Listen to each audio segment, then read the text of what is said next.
2. Hi, I'd like to welcome you to this forum for the Modesto City Council presented by the League of Women Voters of Stanislaus County. I'm Julie Sogstad and I'm a member of the League and I'll be serving as the moderator.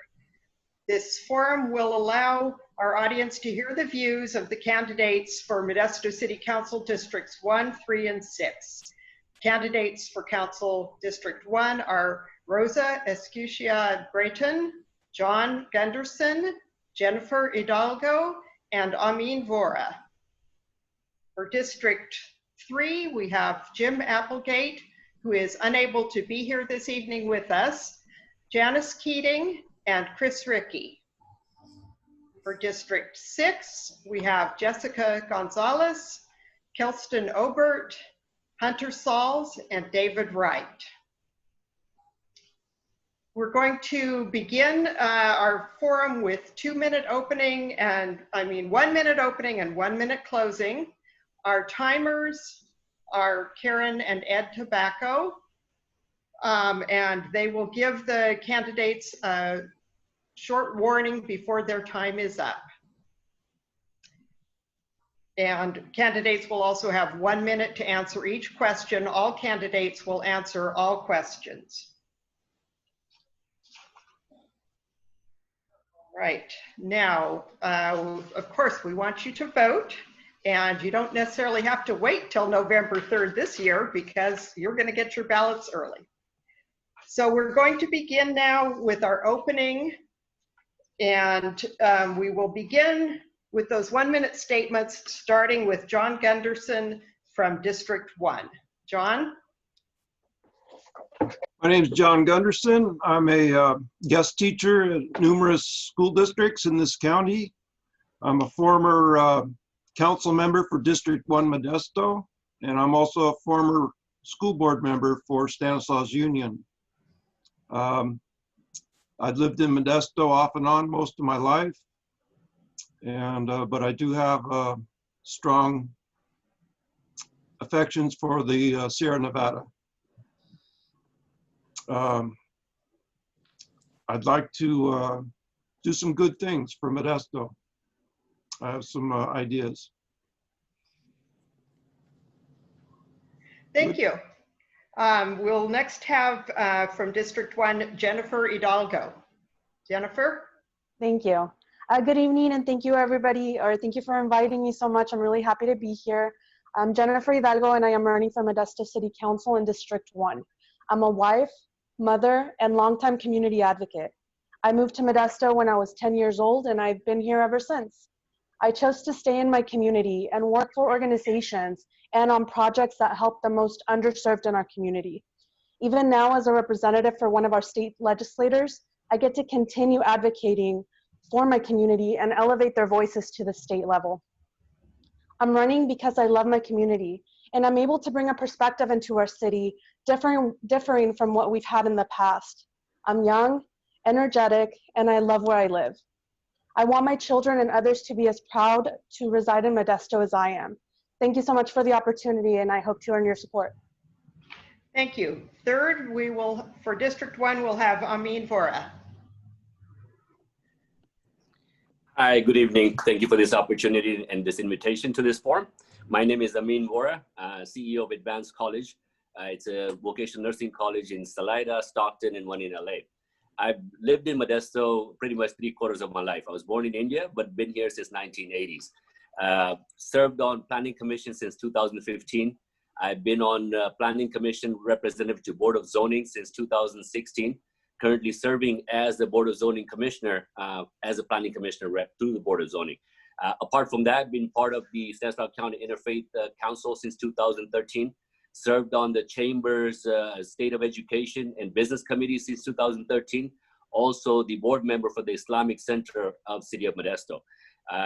You know, this is home to me. I feel like if we don't give back to the community you live in, then it's not worth living, so to speak. I have wonderful 3 kids. I've been married to my beautiful wife for a short 20 years. So, you know, I grew up in this city and this is where I call home. Anywhere I go in the world. Thank you, Mr. Vora. The Fourth candidate for District 1 will speak, Rosa Escutia Brayton. Beautiful. Thank you very much. My name is Rosa Escutia Brayton. Again, I'm just honored to be running for Modesto City Council, District 1. I'm also honored to be endorsed by the brave men and women of Modesto's firefighters and Modesto Police Association, as well as the incumbent Manny Graywell. I'm married to Dr. Paul Brayton, and together we are raising 2 children here in Modesto. Previously, I worked for over 25 years in the public and private sector, mainly as an appointee under the Gray Davis and Schwarzenegger administration, both the Democrat and Republican administration. I have immense experience in community engagement, have been very involved in community engagement in Modesto and throughout California as a whole. I have a passion to serve.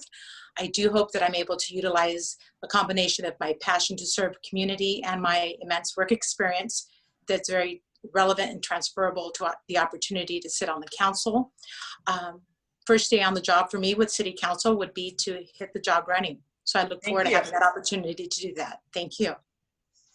Next, we will hear from the candidates for District 3, beginning with Janice Keating. Okay, can you hear me? Yes. My name is Janice Keating, and I'm running for City Council District 3. I am the wife of Tim Keating for the last 32 years.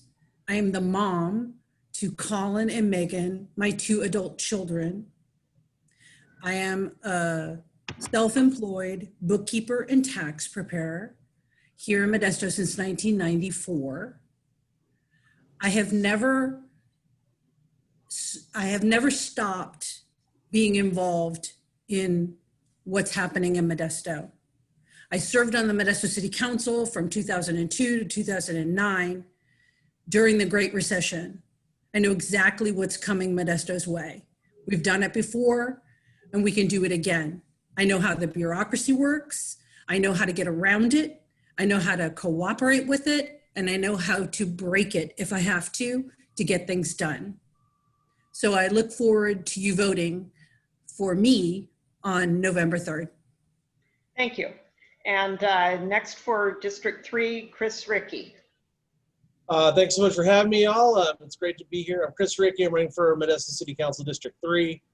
I have 3 real things that I want to do, big goals that I want to achieve if I'm elected to City Council. Number 1 is to help work on our affordable housing issues. Right now, Modesto's down 20,000 housing units. We can fight that. There's some great new rules out there that we can take advantage of to build, ADUs, mother-in-law quarters, basically is what they are. Our district already has a real tradition of that. So I'm super excited about pushing that forward. And we can also do it through incentives. And we have experience in the city of doing that, like with the turf program that's helping save water every day right now in Modesto. I also think we need to begin converting large retail and offices that are going to be going out of business because of COVID, and change zoning to make them something that we can use for residential. I also want to increase civic pride by supporting culture and diversity in our community. So again, guys, thanks so much for having me. It's great to be here. Thank you. Now we will go to District 6 and begin with Jessica Gonzalez. And Jessica, can you unmute yourself? Apologies to folks who cannot see her. Unfortunately, we've had a technical glitch. Hello, everybody, and thank you for inviting me to this candidate forum. My name is Jessica Gonzalez, and I'm currently the manager at an automotive shop and also a candidate for Modesto City Council District 6. My current job consists of interacting with customers all day, every day, and throughout every step we take with their vehicle. And I receive a variety of people that have gotten to know them personally, and I'm proudly have helped them. And I want to be able to transfer that same energy into City Council. I'm running to be a bridge between the community and the city. So I will listen to the people and help with current city issues such as better communication, safer streets, affordable housing, and also just be able to have more people involved in government. I believe communication between the government and the people is very important, and that's why I say stronger communication makes stronger communities. 15 seconds. Thank you. Thank you. Next, we will hear from Kelston Obert. Yes, I just want to say thank you to the League of Women Voters. My name is Kelston Obert. I'm 31 years old. I'm married to my beautiful wife, Marissa. We have 4 beautiful children, 2 girls, 8 and 4, and 2 identical twin boys. I've been in Modesto my whole life.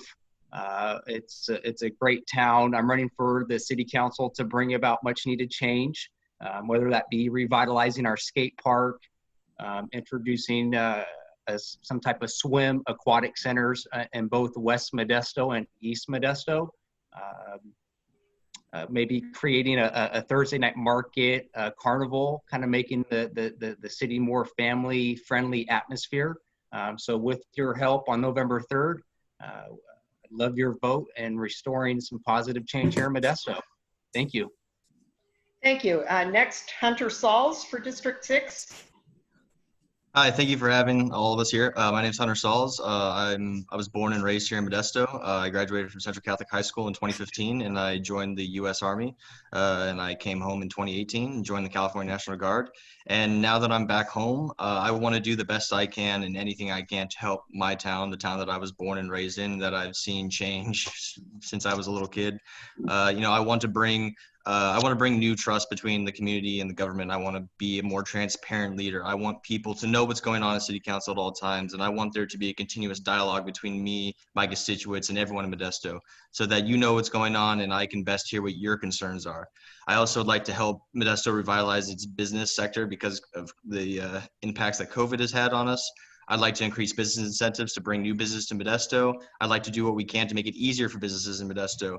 And I just want to be the best city councilman I can for my district and for the city so that I can do right by the town that has raised me my whole life. Thank you.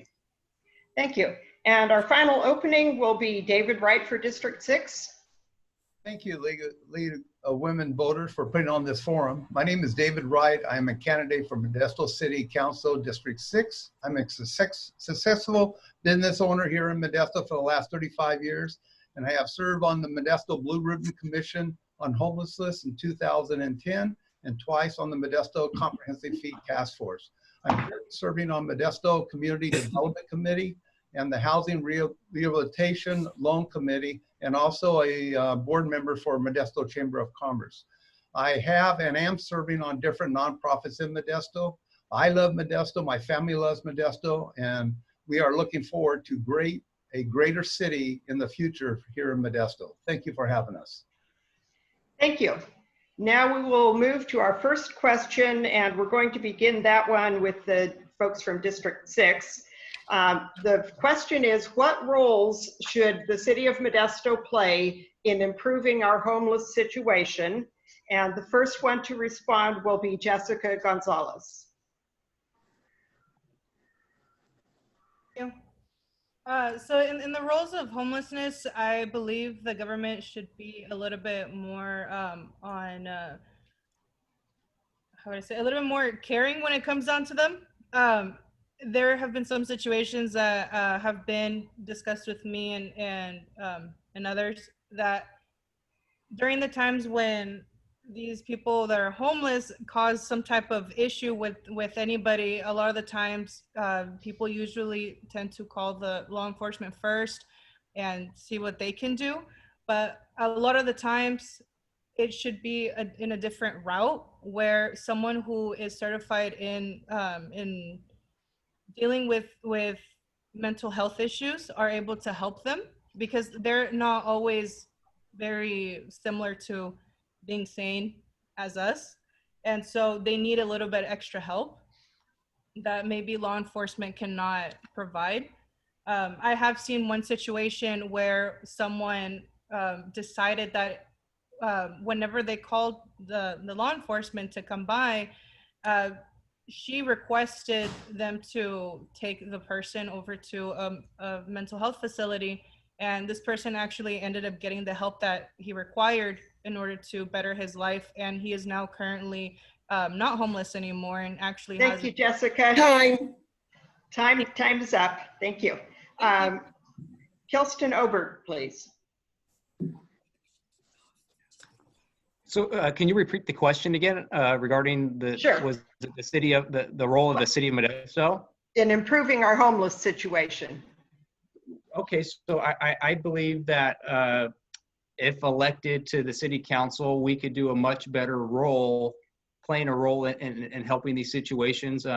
Speaking with a lot of social service coordinators that I know personally here in Modesto, I've asked them, has the city tapped you guys to help and assist with a continued game plan or a fresh game plan to help kind of solve these issues out here? And they have told me no. So as your candidate for District 6, if elected, I will be making sure that this council will tap these resources of these coordinators to help us solve these issues of the homeless crisis and the major drug epidemic that we face here in Modesto. Thank you. Next, Hunter Sauls.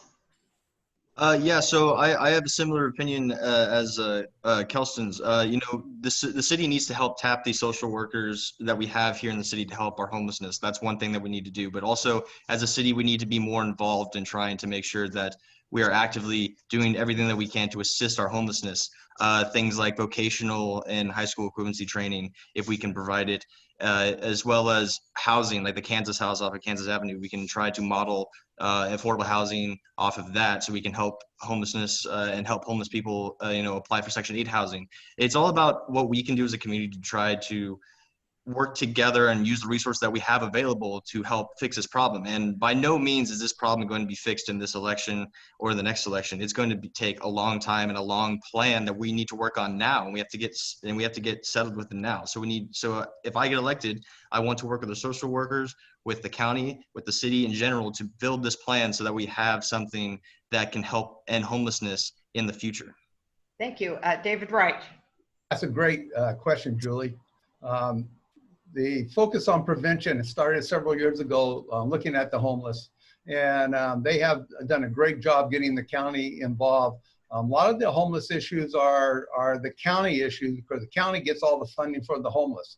And I know Janice was a big part of the Barbarian Center when she was on the council, expanding that and getting that up and running. And we've seen that the county and focus on prevention, along with the city of Modesto, has made a big improvement on helping the homeless, getting them a hands up, not a hand out, and that they are, I feel that they're doing a great job in heading down the right road on the homeless situation. When we did the Blue Ribbon Commission on Homelessness back in 2010, a lot of our recommendations, the county and focus on prevention has started. So they're off to a good start, and we as a city need to come along and work with them. With the limited resources that we have. Thank you. Next, we will move to District 3, Janice Keating.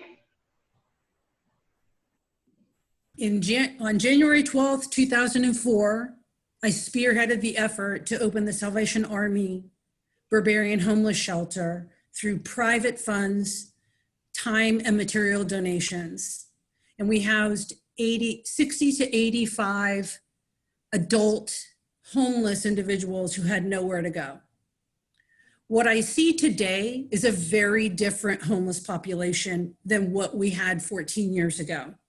I see drug addiction, I see lawlessness, and I see a dramatic shift in everyone else's quality of life by giving so much preference to the homeless.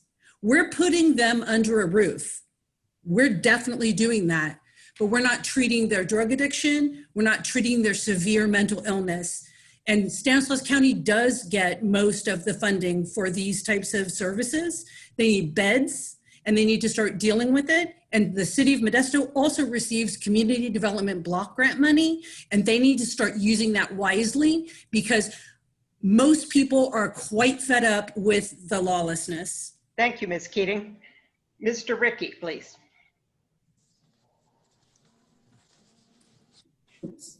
Chris, you're muted.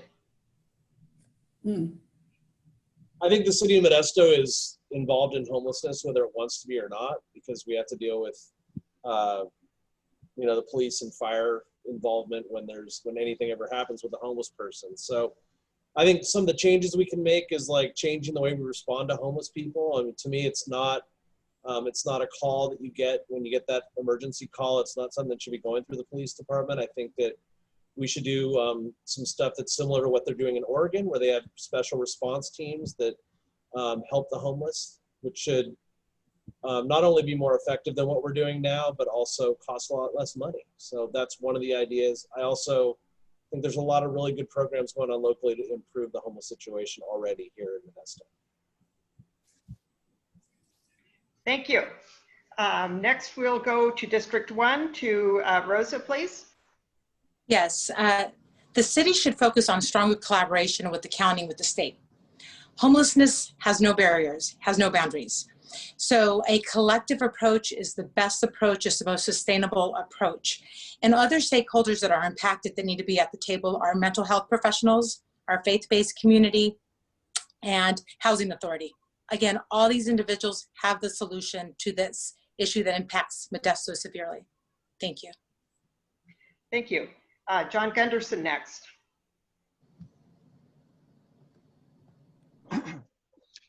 Well, I was on council when we received the Blue Ribbon Report, and not much traction happened after that.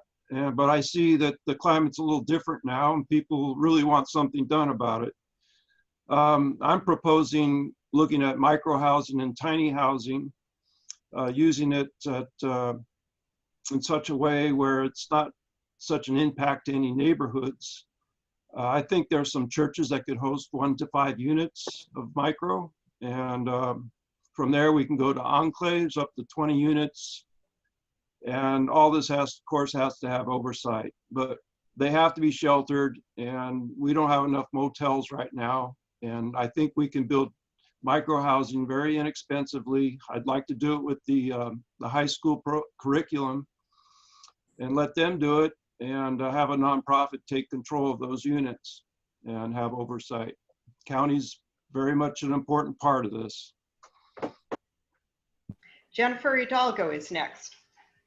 Yes, so we're going to need to work really closely with the county and also with the resources that the state and the federal government might provide, because they're the ones that receive the bulk of the money. Also working with the Stanislaus Housing Authority, which provides the majority of the affordable housing in Stanislaus County, and doing some creative projects such as the Clarion workforce housing that's going to be put in. But I also believe in a housing first approach. This has really proven to be most effective long-term and really utilizes the resources that we have with our mental health professionals so that they can provide wraparound services to these individuals. This is cost effective in the long term, and it really helps these individuals in the long term as well. They're housed for a more permanent time. And again, it has proven to be most successful. So that's something that I really would like us to explore and work really close with the county, because this is all of our problem. And it's not just the county's problem, it's absolutely, we need to deal with it, so. Thank you. And last, Mr. Vora. Hi, as a city, as the residents of the city, we should be compassionate towards the issue of homelessness. Having said that, I have interviewed tons of homeless people in recent months, and come to find out there's so many of them who actually are not even from Modesto. They are coming from Dakotas, they're coming from the Bay Areas and such. Now you look at the cities like San Ramon, Danville, Dublin, Pleasanton, they have no issues with homeless. It's not that they don't care, it's just that they have limited resources and services that they provide to these folks. Having said that, we again should be compassionate, but it should not be just a handout. What I'd like to do is, in order for us as a city to support somebody in a dire situation, they have to give something in return. We have to provide them with technical training, vocational training, so at least they can stand on their 2 feet and make their lives better. So that's the solution. If you just give them out a handout, they're going to flock here and we're going to become a city of homeless. I don't want that our city to become. Thank you. Thank you. Now we'll move to the next question, and we will begin the answers with District 1. Many people feel the city is not doing an adequate job to maintain our infrastructure, such as tree trimming and street maintenance. Do you agree? And if so, how will you attempt to improve the situation? Let's begin with Rosa Escutia-Breton. Is this question specific to that example or services in general? In general, it could include sewer, whatever services that relate to infrastructure. Yes. Well, indeed, the services provided to the Modestans, it's critical, in particular for their well-being and their health and safety. So we need to ensure that adequate services are provided to all Modestans, especially in all areas, regardless of socioeconomic status. As a city council leaders, we need to ensure that services and resources are made available so that can happen. We also need to maintain a strong communication with our constituents to ensure that that is continuing, and if not, how we can modify it if necessary. Thank you. Thank you. Mr. Gunderson. Yeah, we have some shortfalls on things such as tree trimming and things like that.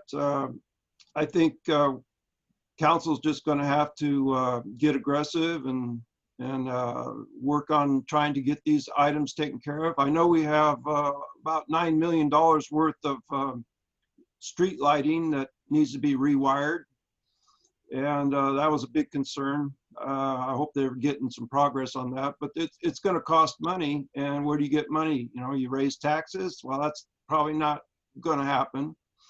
More revenue somehow, or just make cuts and take care of the infrastructure that needs to be taken care of. I saw the list. There was a big list of it. Lots of things need to be done. Where are the resources? I'm all for taking care of infrastructure. Thank you. Ms. Hidalgo? Yes. So I think it's going to be really important to look at our budgets and making sure that the pots of money that are allocated to specific infrastructure projects are being utilized in the manner they were intended to be. But also it's going to be really important to seek out resources from our state and federal partners for specific projects. So even though we might not be able to get a huge project out of the way, we can start taking chunks out, because again, it all comes down to money that we might not have at the moment. But also partnering with large employers that might want to help, you know, beautify our streets and help us take care of the infrastructure, so that the citizens of Modesto and the people that work for these companies might be able to, you know, they can see the beautifying of the streets. They're contributing to our community even further. So there's a lot of things that we need to do, but it's going to take collaboration, because everything takes money. Thank you. Mr. Vora. You know, anytime a resident calls for any services offered by the city, I think each department needs to answer in a timely fashion. I just purchased this home last year, and my next door neighbor, there's a city planted tree outside, and he's been calling the tree trimming services for the city for the last 8 months. No response. Finally, the tree gave in and broke the entire fence.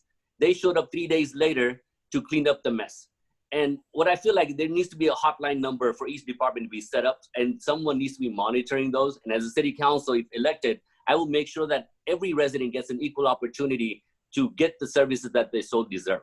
And I don't think their calls should go unanswered for 8 months like it did in my neighbor's case.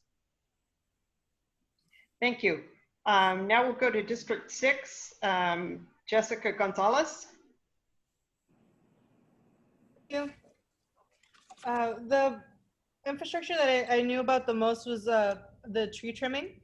I do believe that requires a little bit more attention, because just as Amin had mentioned, there has been a lot of neglect. I have heard stories of the same situation where they call the department for this tree trimming service, and they just don't respond.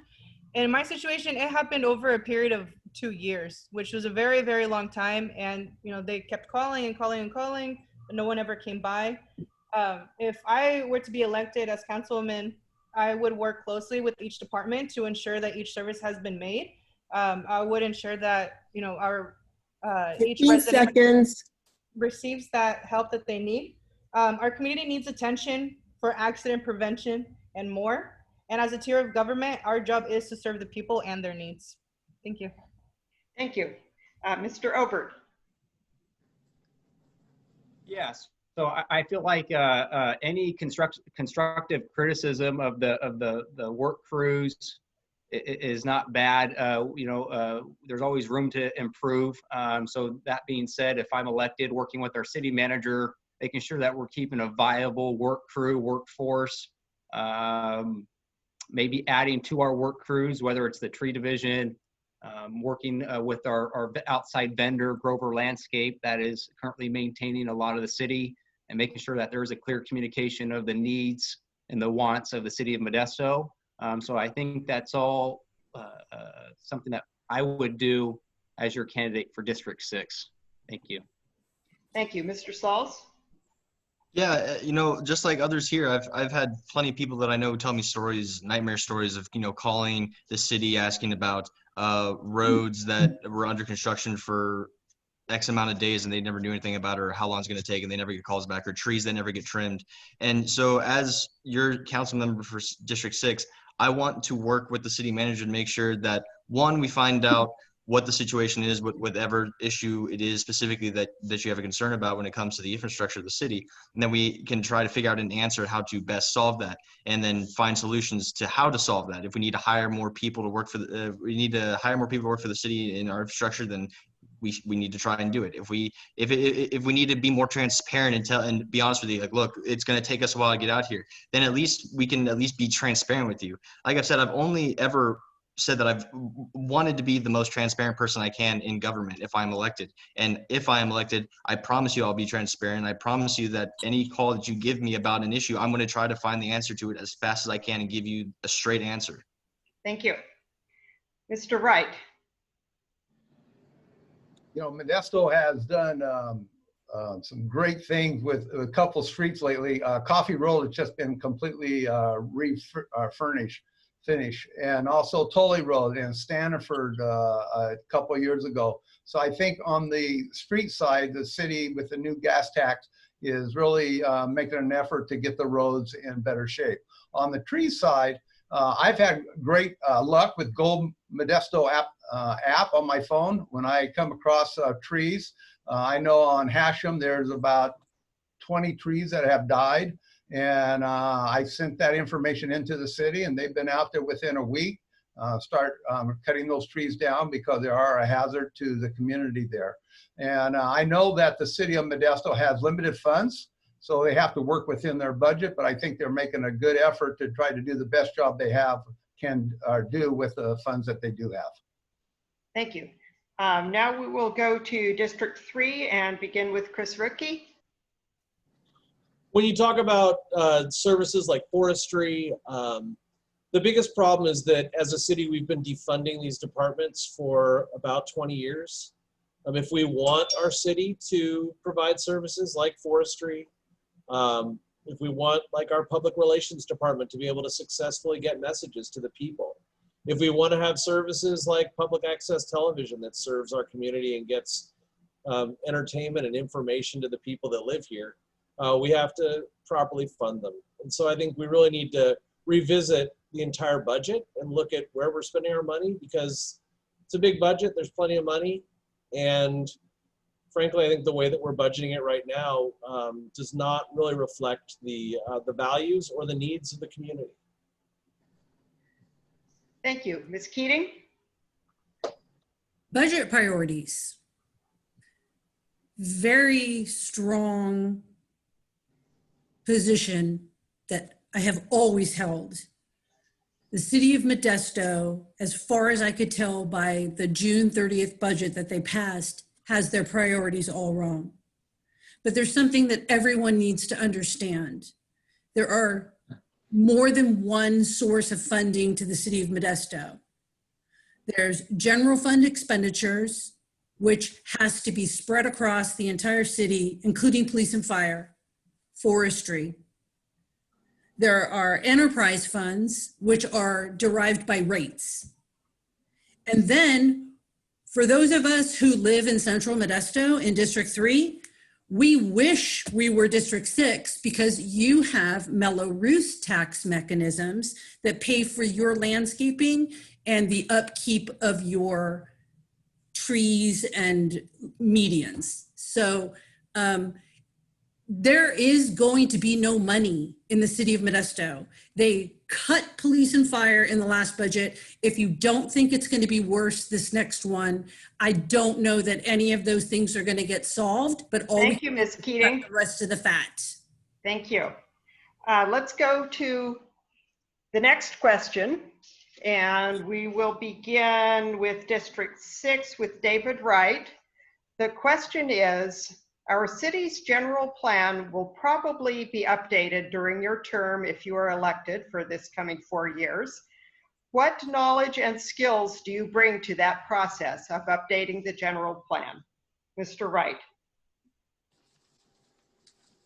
Well, as a business owner here for 35 years with an insurance agency brokerage, I have several clients that live, or hundreds of clients that live in the Modesto area, all throughout the city.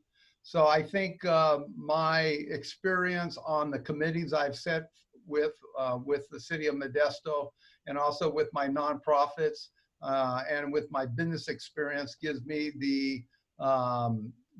the information and the experience that I need in order to tackle our general plan that has been updated for 25 years. I do have clients that live out in the Wood Colony area. I know their concerns, but that's something we need to look at, and I'm willing to really take a hard look at our general plan. Thank you. Hunter Sauls, District 6. Yeah, so if I'm elected, there's obviously there will be a learning curve for anyone who's new to this job. That's obvious, and I am more than willing to wake up early and go to bed late to learn everything I need to learn about how to do this general plan and how to properly make a good general plan for the city. I'm willing to talk to everyone and anyone, from Wood Colony to every part of Modesto. I will talk to everyone and anyone. I will learn anything I need to learn to fix this.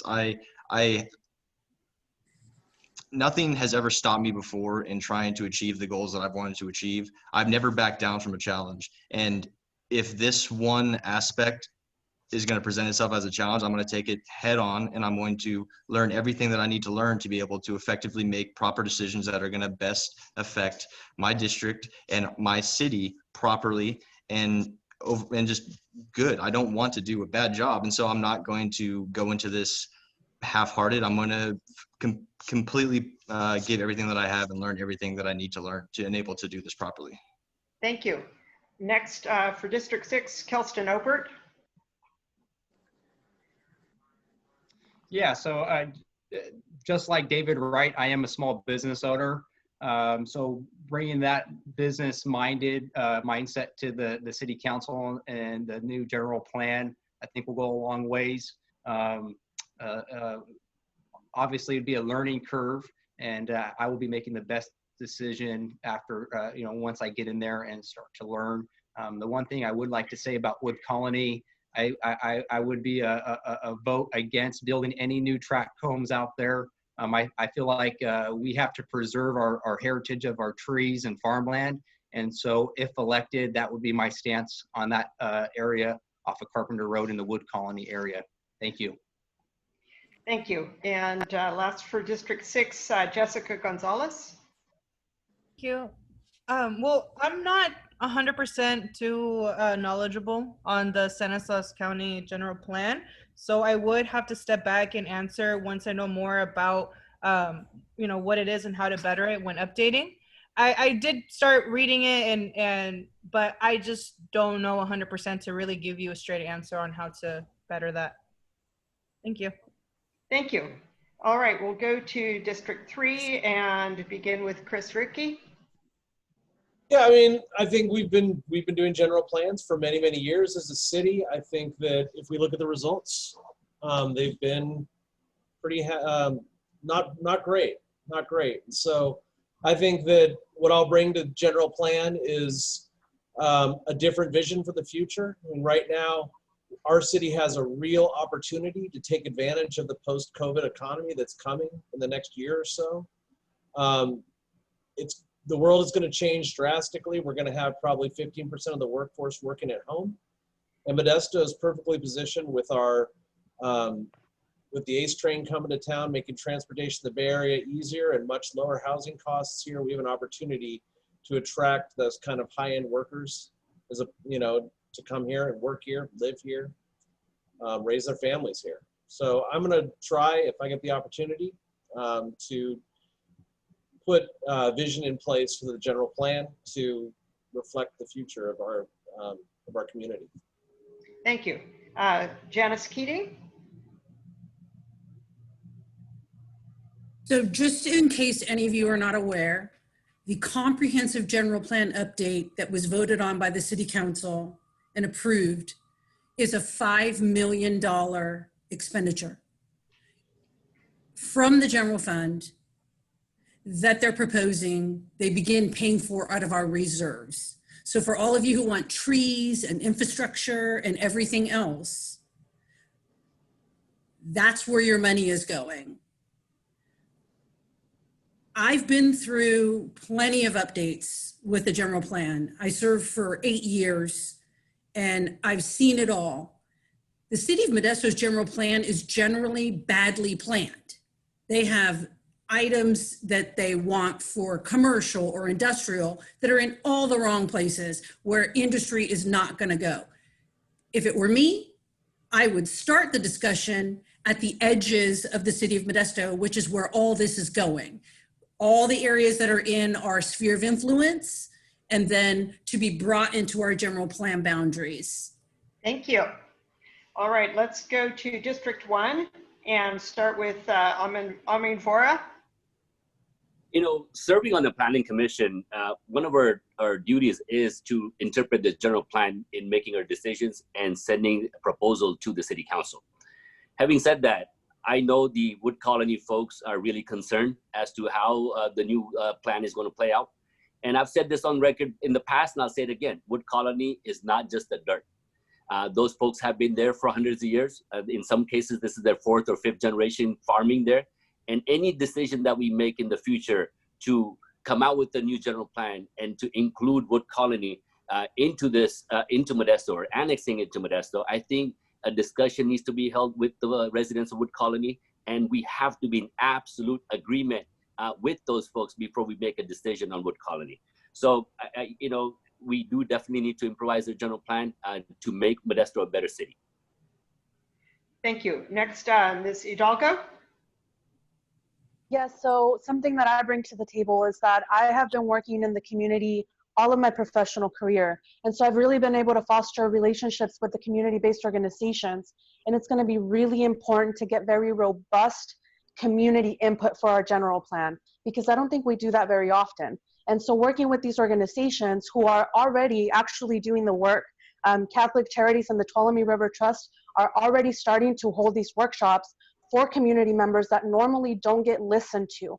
So if we partner with these very trusted organizations, we can help bridge the gap between those individuals that really don't trust government all that much and be able to conduct workshops in a time that is accessible to every individual in every district, so that we can get very robust input from our community. Because as Modestans, we should all have a say in what we see for the future of our city. So again, this is already being done. We need to continue that work and partnering with these community-based organizations. Thank you. Ms. Escutia Brayton. Thank you. I'm on my 2nd term on the City Planning Commission. I have been elected twice as chairman of the commission by a panel of my peers. Overall, I have 7 years of experience addressing the intricacies that make up the general plan. Indeed, this has not been updated since 1995. It is critical that we update and finalize the general plan. The general plan is, in essence, the blueprint to good paying jobs, to affordable housing, and a good economy for Modesto. We must update it, we must finalize it, and get it done. Thank you. And Mr. Gunderson, District 1. I think it's unfortunate that we're having to go through a comprehensive general plan update at this time, as we're going to be facing some tough challenges in other areas. However, being it's in progress, maybe slow it down, perhaps save the money, but I guess it's going to be done over time. I'm not in favor of doing anything with Wood Colony. My record says that. Pretty much leave it alone. Same with Salida. I always said that. And I think there's infill that we can do. We need to renegotiate our property tax distribution formula with the county on any annexations. There's plenty in the sphere of influence that can be annexed. And I think we can work with that. Thank you. Now we'll move to the next question, and we will begin with District 1 with Mr. Vora. The question is, do you favor establishing an independent police oversight committee to address police misconduct? And you can elaborate on why or why not if you have time. Thank you. Yes, ma'am, absolutely so. I'm in favor of having a police oversight committee, especially when police are involved in a police-involved shooting or police-involved brutality cases. I'm not in favor of defunding police, as it's been talked about a lot in the media lately. We sleep at ease at night because of the police that we have. Most of those hardworking folks are embedded in our community, and they care nothing but for our community to prosper. Having said that, I feel like there should be more community police engagement. We should be more community police officers hired. If anything, we need to fund them a little bit more than what we have in the past in order to make sure that we have a viable city and that the residents are protected and secure. Thank you. Ms. Hidalgo. Yes, so I do support a civilian oversight committee. This would really go a long way in providing transparency and local accountability. Having the ability to implement meaningful policy changes is important for our community. At the moment, our police department investigates its own officers. The current process makes making a complaint against an officer intimidating for a lot of people. Having an oversight commission and an independent auditor makes this process much easier. So the committee would not take our chief of police's ability to discipline his own officers away, but it would allow for more transparency as reducted misconduct investigation reports would be available to the public. The auditor and commission will be able to investigate systemic problems and then report their findings and policy recommendations to the city council. This would be really a fantastic step in creating additional trust between our community and law enforcement that protects us. And that's something that's going to be proposed, I believe, very soon to the council. Thank you. Mr. Gunderson. I do not favor an oversight committee for our police department. I don't think it's needed.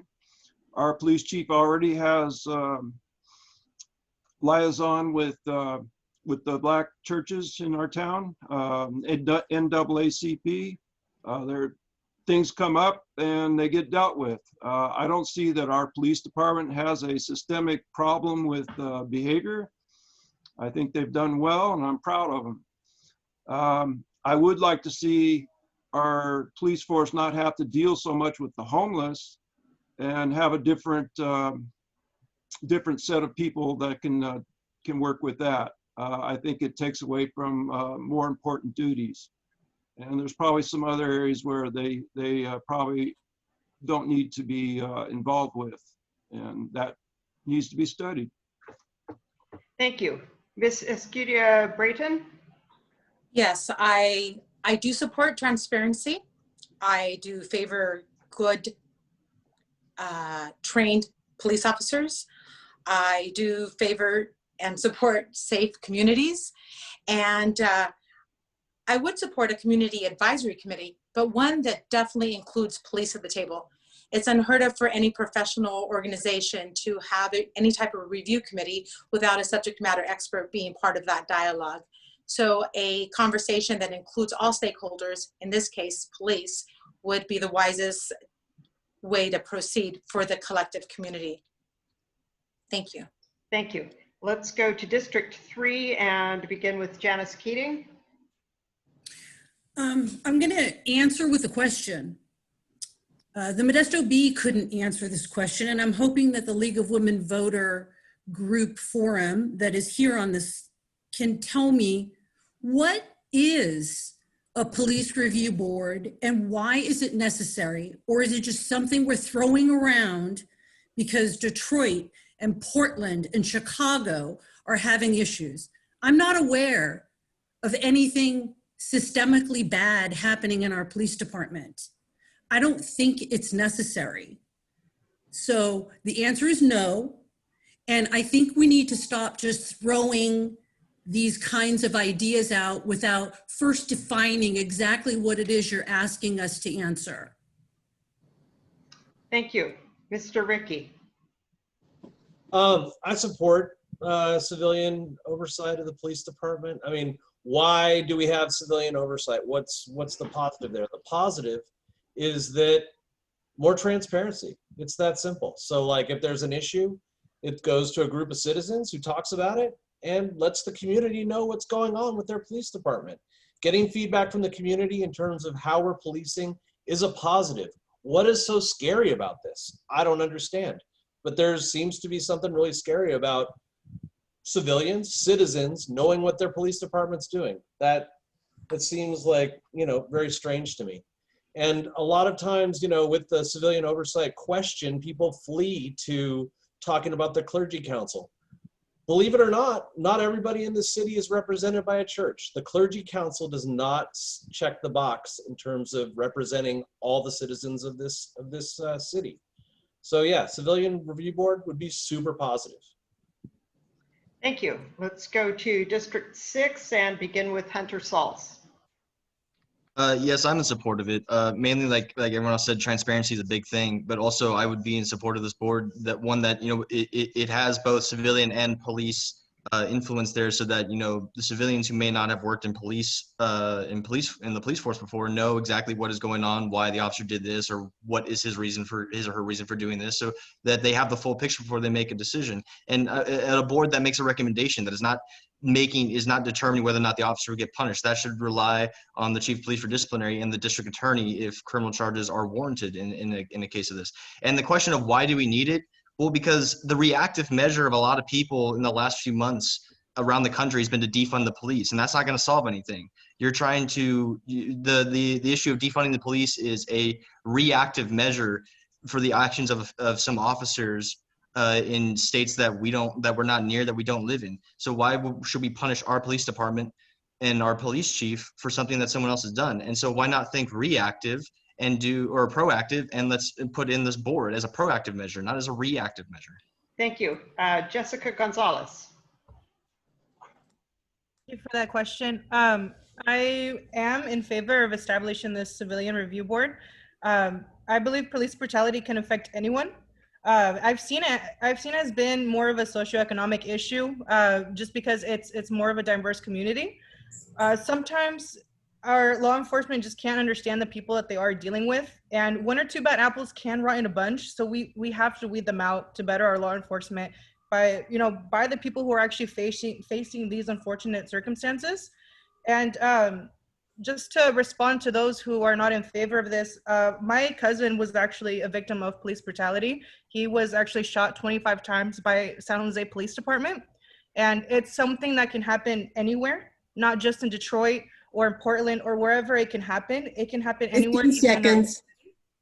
And if we had a civilian review board, maybe it would have helped speed up the process that happened with my cousin. And like I said, it can happen anywhere. Let's do what we can to prevent these kind of issues. Thank you. Ed and Karen, I think Jessica can see us. I believe so. Jessica, can you see Ed and Karen? I see everyone. Okay. Okay, I'm sorry. We thought you couldn't see us. No worries. I can see everyone. Just we can't see her. Yeah. Okay. All right. Let's move on to David Wright. You know, my hat's off to our chief of police, Carol. He's done an excellent job with his department. I know that if there is a police shooting, he is out there in the community talking to the leaders in those communities and also showing the video to the community leaders. The DA has done a great job investigating all police shooting. And I know that Chief Carroll has let a few officers go, not because of shooting, but the way they conduct themselves with our citizens. So at this time, no, I would not be in favor of a oversight committee of citizens. Thank you. Mr. Obert. Yeah, so I just wanted to point out just at the beginning that I am pro law and order. For far too long, we've all witnessed this. The city of Modesto has just taken a turn, and it seems like the last 3 years there's just lawlessness going on every corner. I had an incident within the last week where we had an individual taking down our political signs and doing as he pleased with them. So we all have seen it. That being said, we need to, whoever's elected in my district needs to sit down with the chief of police. What's the strategy? What's the new strategy moving forward? How are we going to police our community properly, but enforce the laws that we have?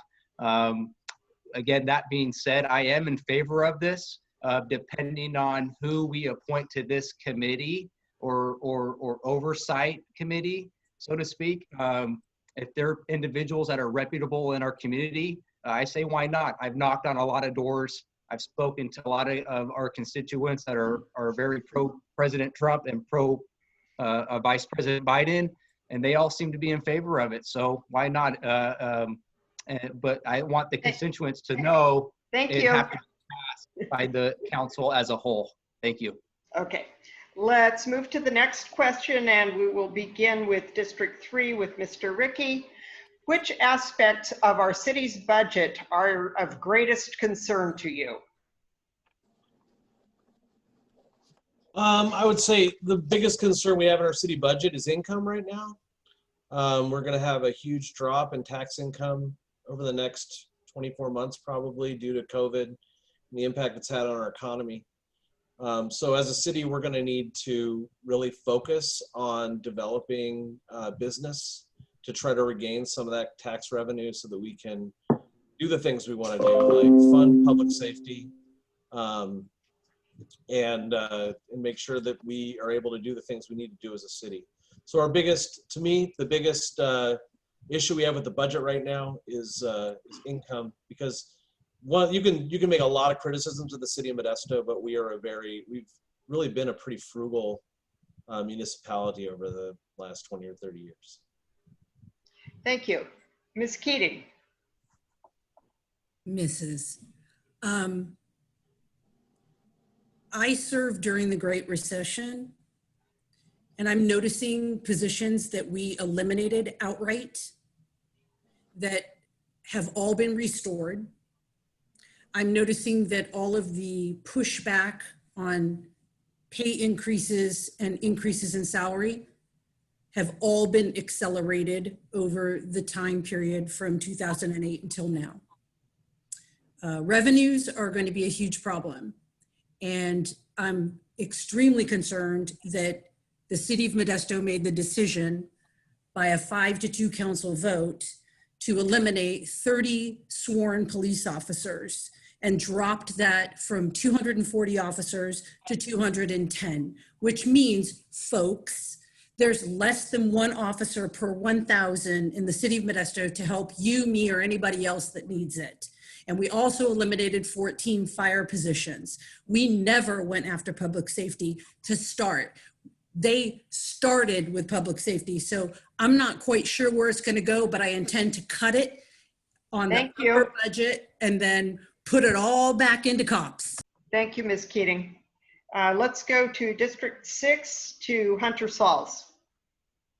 Yeah, so I have a similar opinion with Mr. Ricky, is that my biggest concern with the budget is the income, and more specifically the uncertainty of it. And as stated before, COVID is done a number on our economy and our businesses here in Modesto, and so the uncertainty of what our budget's going to have to work with in the coming years, this year, next year, and possibly the year after, it's concerning, and it's going to take a steady hand and someone who's going to work diligently to make sure that, we don't have to cut more firefighters, we don't have to cut more police officers, that we don't have to cut more jobs from the city. And the sad part is that I'm worried that that's going to happen.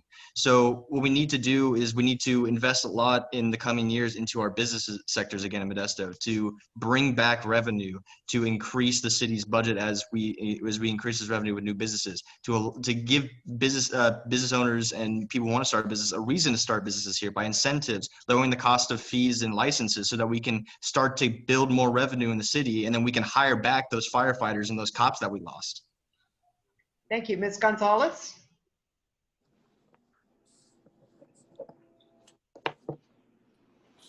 I believe the budget does need to be a little bit more equitable among the departments. I do believe the safety departments are the most important to stay funded, but it should be used wisely.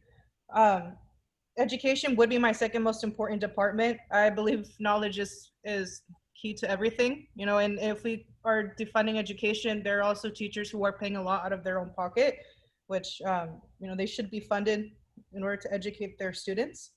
And any department that needs it, really. I mean, if departments stay under the budget, it would be easier to fund the rest of the departments that do need it and that are of importance to each individual that requires them, you know, for any service or any necessity they may need. Thank you. Thank you. Mr. Wright? City budget is going to be a problem for the next several months, but I think we're going to pull out of this once the pandemic is over and and we start getting back to work.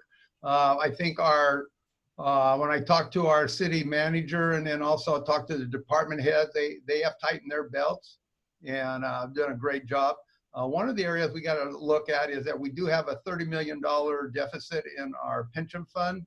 That is going to be hitting us in a couple of years. And that's the reason why the city council and the mayor has been really frugal in building our reserves so we can meet those obligations that we're going to have down the road. So I look forward to next year seeing the city bounce back and us get back to where we should be. Thank you. Kelston Obert?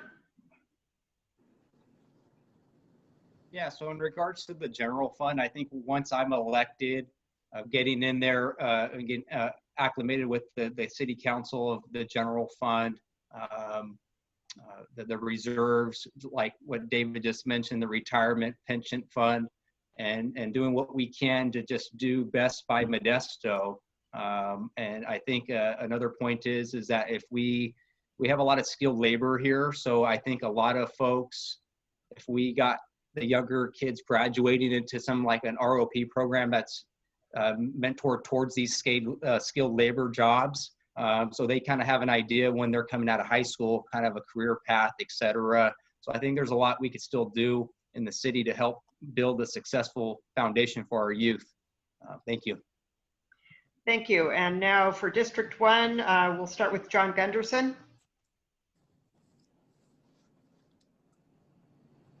Could you repeat the question? Which aspects of our city's budget are of greatest concern to you? The pension debacle that's approaching, it's going to be a problem, and probably going to have to do cuts. I mean, we got the two coming together, the COVID results and the pension. It's going to be tough. And anyone on council is going to have the ability to make cuts where they can see and preserve public safety as best they can. I went through the cuts when I was in office, and it was unpleasant. But we did it with furloughs. We just tightened our belt and we did it. But I think this one's going to be tougher. It's going to take a cooperative council. We're going to have to work together, come up with a lot of ideas. Going to have to look for revenue. Need to talk to county, maybe straighten out a few things with them on some distribution of taxes.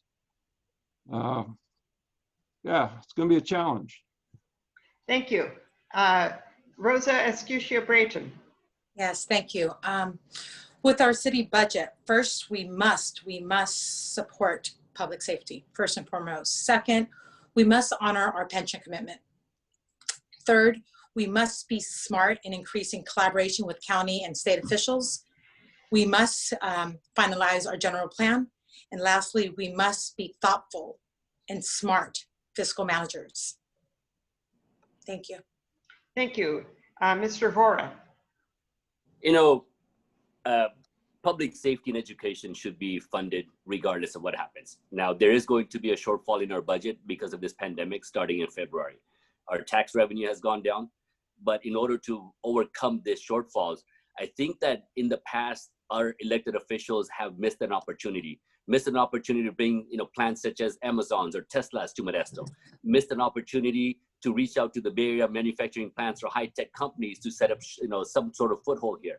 I want to change all that. I want to reach out to the Bay Area companies and bring, some sort of exposure to our community, bring high-paying jobs. That's one of my the strongest priority.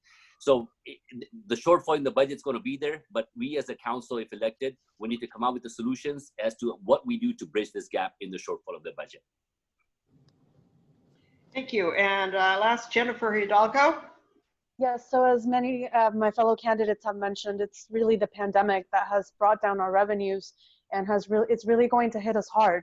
So it's going to be really important that we work very collaboratively with all levels of government to try to identify as many potential resources that we can. Again, it's not going to be easy, but we're going to need to look and protect the people that help the city run, the people that protect us, the pensions. So it's going to be important to really identify as many outside sources of revenue or funding that we can. And we're gonna do our best, but that is the biggest concern is going to be our decreased revenue because of the pandemic. Thank you. I think this is probably going to be our final question. So maybe we'll get shorter answers. We'll see. And we will begin this one with District 6 with David Wright. Do you think Modesto should continue to explore the development of a new hotel at Modesto Center Plaza? No, that's a great question. And my understanding, if the Modesto does not pursue something with that piece of property, then we are going to be mandated by the state of California to convert that over to housing. That's my understanding. So I think Modesto has no choice but to look at that and make some good recommendations on what they need to do. Thank you. Hunter Sauls. I do think that that there should be. I think it would be a good idea to bring a hotel there into that area, mainly because right now, like we've said, jobs are very important now in Modesto. And if we could bring anything into Modesto now, anything and everything that will bring jobs with hotel staff, with management, with upkeep and repair and maintenance of that hotel, that's a small something we can do to bring businesses in or to bring jobs back to Modesto. It all starts somewhere. We're trying to help our city recover. And this one small thing can be something that we can help to build on with more jobs, with newer businesses, and with new opportunities for people. And I think right now, given that the current circumstances of Modesto's economy amidst this pandemic, I think it is a step in the right direction to try to help the economy of Modesto. Thank you. Mr. Obert. Yeah, so I would be in favor of a hotel. We would have to look into this in a deeper level. Do we have the tourism? Is it something that's viable for our community and that downtown of what we're wanting to create, this family atmosphere? So I'd be willing to consider it, and I think it would be a benefit for the city of Modesto if it did move forward. Thank you. Jessica Gonzalez. Thank you. I don't believe a hotel might be necessary right now. Just, I mean, if it's in the Central Plaza, I mean, we have the DoubleTree right now, but if that land can be used for anything, I would say bring more affordable housing in. I mean, right now, not only do we have the pandemic that affected a lot of individuals who lost their homes, but also the current fires that were happening around us. A lot of people had to get evacuated from their homes, and if they can't find anywhere, if they're just staying at in different places or in other hotels, we can bring affordable housing to Modesto and move those people in. Thank you. Thank you. Mr. Ricky, District 3. Yeah, my answer is maybe. It depends on what the deal looks like and what the financial obligations are for the city. I'm not familiar with the specifics of this particular deal, so if it's a really good deal for the city, I would say we should look at it. And if it's not, I think a solution like using the land for affordable housing would be pretty positive. I do agree that building hotels are a really good thing for the city. They provide jobs. They provide TOT tax, which is an important revenue stream for us. So on the surface, it sounds like it's pretty awesome, but we also got to be careful to, what we're tying ourselves into obligation-wise on the finance side. Thank you. Ms. Keating. FYI, the land is the parking lot that houses the attendees to the Modesto Center Plaza events and the DoubleTree Hotel for those that don't park in the parking garage. I do not support a hotel in the downtown area up and until an actual developer comes through the door and tells the city of Modesto what they want to do, what they intend to pay, and not expect the city of Modesto to shoulder that burden themselves. Because every single dime that's being spent on this particular little enterprise and dream is all coming out of the general fund.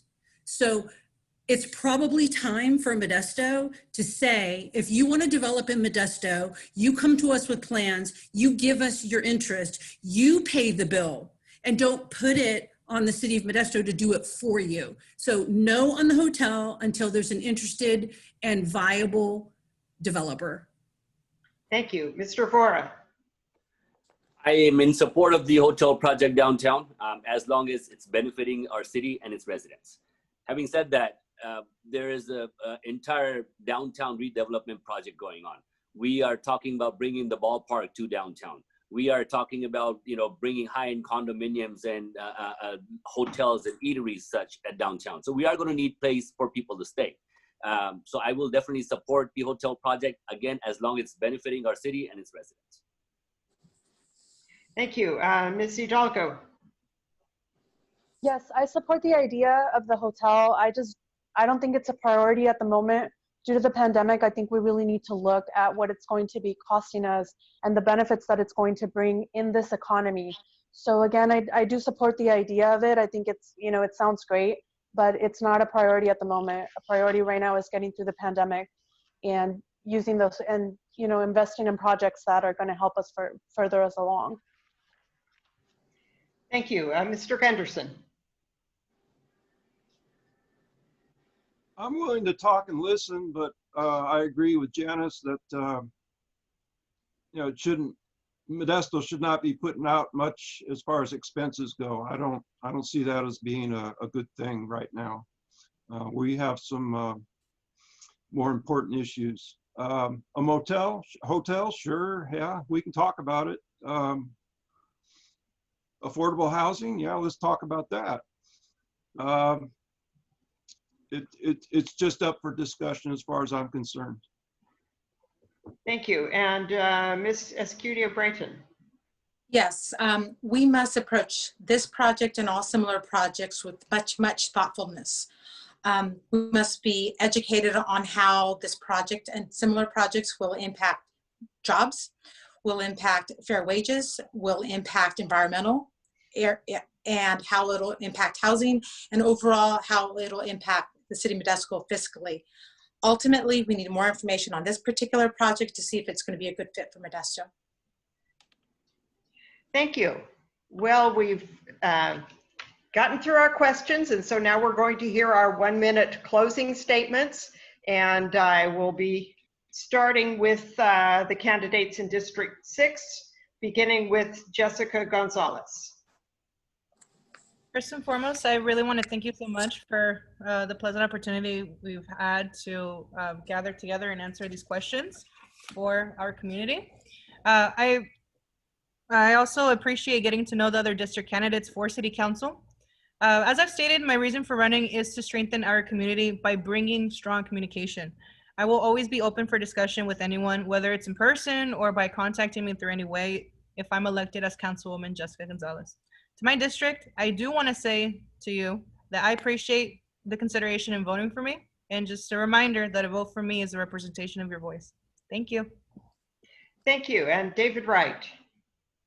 Well, thank you for having us here today. For 35 years, I've called Modesto home for my family and my small business.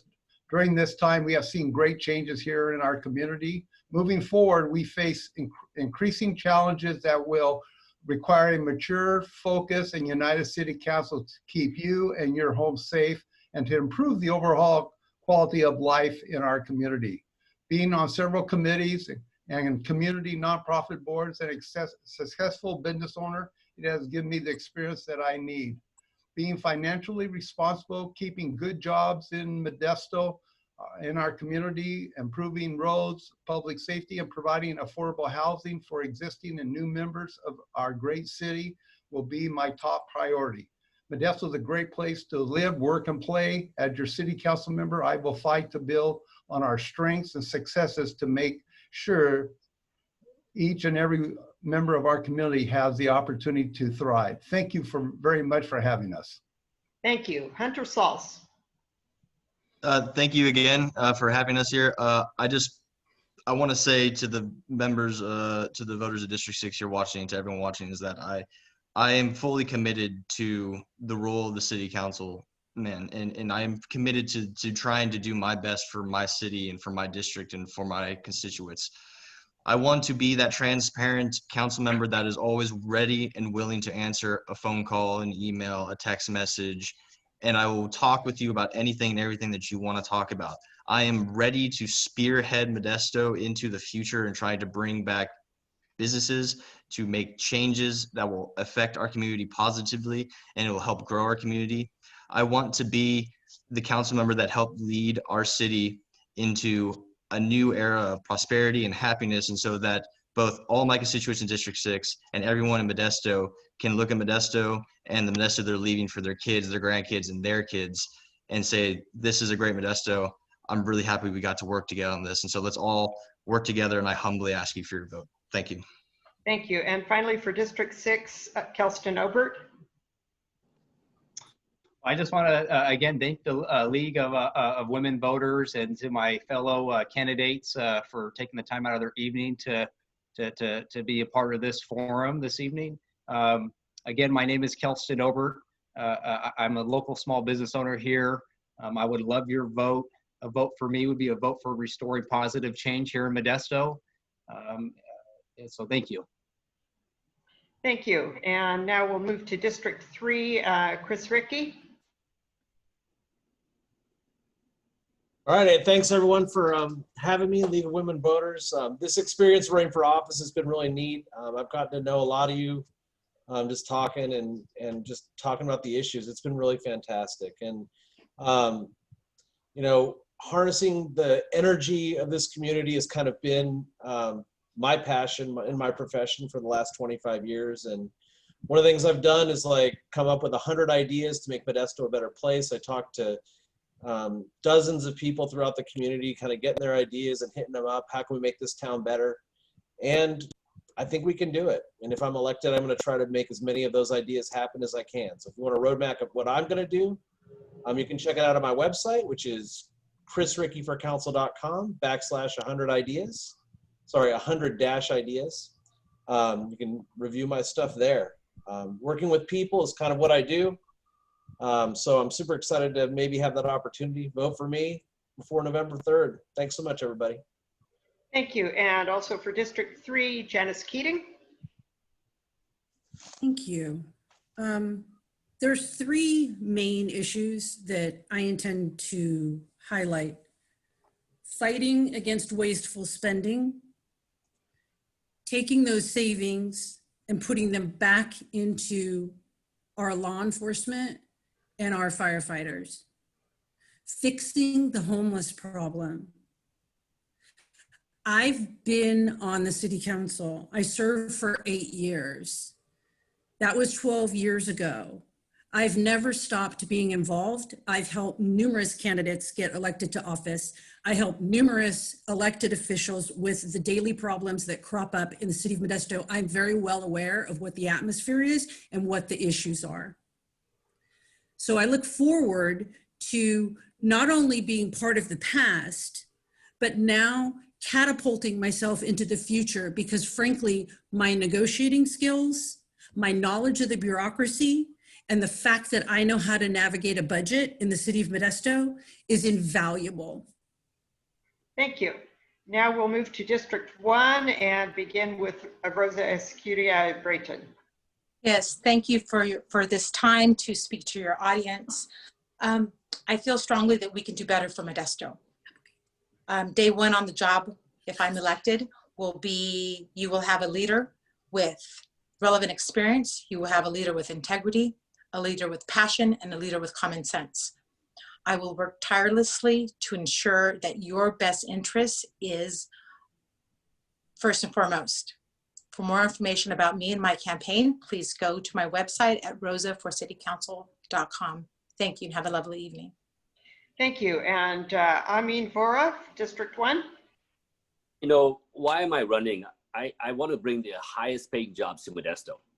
How do you achieve that? Is we need to provide a better educated work pool for these higher paying jobs and companies to come and set up their shops here. In order to achieve that, we need to change our curriculum in our school system, so to speak. Santa Clara County has succeeded this. They have incorporated coding and programming as early as kindergarten. And that's what I want to do. I do not want to be a community of blue collar workers and becoming a pool of factory workers for the Bay Area factories. That's not who we are. We are much better than that. Our kids deserve much better than that. Those of you listening at home, how many of your kids have graduated from college and have been able to retain a job here? Not a whole lot. Most of them leave to other cities such as San Francisco, San Jose, or LA to get a higher paying job. Why is that? Why cannot we support our own kids for our city so they can retain and build their families here? I want to change all that. From day one, I'll reach out to every single company in the Bay Area to give them some sort of incentive so they can set up shop here. Thank you, sir. And we will go to Jennifer Hidalgo for District 1. Yes, thank you so much for hosting. I am from community for community. I chose to stay here after graduating from college, and all of my professional and volunteer experience is here in this community. Working for nonprofits and on projects that directly serve this community has really allowed me to collaborate with and foster relationships with our fantastic community-based organizations. They have been doing the work of advocating for our community for years. And as an elected official, I'd love to be able to elevate their voices. Currently, as a representative for one of our state legislators, I continue to advocate for our community and work with all elected officials at every level. I have worked and continue to work with our community and our elected officials to accomplish common goals and help our community thrive. And if there's something I haven't answered during this forum, please contact me, Jen, at jenniferformodesto.com, 209-803-8011. Again, thank you so much for hosting, and I would love your support. Thank you. And last, John Gunderson, District 1. Thank you, League of Women Voters and those that are watching this. Thank you very much. I'm a hands-on type of fellow. I really like to do things with my hands, get involved, get in and do it. An example of that would be the work that was done on the river on vegetation management at the Call of 9299 project. They couldn't get to all the debris down there and they needed the vegetation taken care of. So I got the volunteers together with chainsaws and we did it. I intend to do the same thing with micro and tiny housing. I will be involved. I will make sure it happens. I will work with the volunteers. And that's one area where we really need to get going on. And so we look better and become more attractive to businesses relocating here. And there's a few other things we need to do to make us attractive. We have a great location and we should take advantage of it. Thank you. On behalf of the League of Women Voters of Stanislaus County, I would like to thank the candidates for running for office and for being here tonight. I'd also like to thank the team of League volunteers for organizing and managing this event. I understand ballots will begin to be mailed very soon, around October 5th, to everybody who is currently a registered voter. And if you are not registered to vote, or if you have moved, please remember you do need to get registered. And the sooner the better. So don't forget to vote on or before November 3rd. You can mail your ballot in as soon as you get it, or you can turn it into one of the many voting centers that have been established in Stanislaus County. The Stand Vote website has a link if you need to register to vote. And there's a list of all the voting centers, which are quite numerous, in the sample ballot, which I just received today. So hopefully those of you who haven't received your sample ballot yet will be getting that soon. Thank you and good night. Thank you.